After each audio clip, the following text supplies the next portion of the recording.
خلیفہ ہارون الرشید نے بہلول کو ہدایت کی کہ بازار جائیں اور کسائیوں کے ترازو اور جن پتھروں سے وہ گوشت تولتے ہیں وہ چیک کریں، اور جن کے تول والا پتھر کم نکلے انہیں گرفتار کر کے دربار میں حاضر کریں۔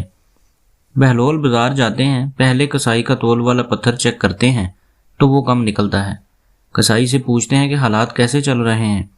کسائی کہتا ہے کہ بہت برے دن چل رہے ہیں، دل کرتا ہے کہ یہ گوشت کاٹنے والی چھری بدن میں گھسا دوں اور ابدی نیند سو جاؤں۔ بہلول آگے دوسرے کسائی کے تول والے پتھر کو چیک کرتے ہیں، وہ بھی کم نکلتا ہے۔ کسائی سے پوچھتے ہیں کہ کیا حالات ہیں گھر کے۔ وہ کہتا ہے کہ کاش اللہ نے پیدا ہی نہ کیا ہوتا، بہت ذلالت کی زندگی گزار رہا ہوں۔ بہلول آگے بڑھے، تیسرے کسائی کے پاس پہنچے، تول والا پتھر چیک کیا تو بالکل درست پایا۔ کسائی سے پوچھا کہ زندگی کیسے گزر رہی ہے۔ کسائی نے کہا کہ اللہ تعالیٰ کا لاکھ لاکھ شکر ہے، بہت خوش ہوں، اللہ تعالیٰ نے بڑا کرم کیا ہے، اولاد نیک ہے، زندگی بہت اچھی گزر رہی ہے۔ بہلول واپس آتے ہیں، سلطان ہارون الرشید پوچھتے ہیں کہ کیا پروگرس ہے۔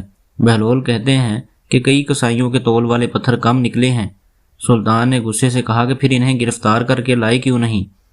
بہلول نے کہا اللہ تعالیٰ انہیں خود سزا دے رہا تھا، ان پر دنیا تنگ کر دی تھی تو یہاں لانے کی کیا ضرورت تھی۔ آج ہمارے بھی کچھ یہی حالات ہیں، ہم نے بھی دنیا کو اپنایا ہے، اسی کی فکر ہے، حرام حلال اور آخرت کی فکر ہی نہیں۔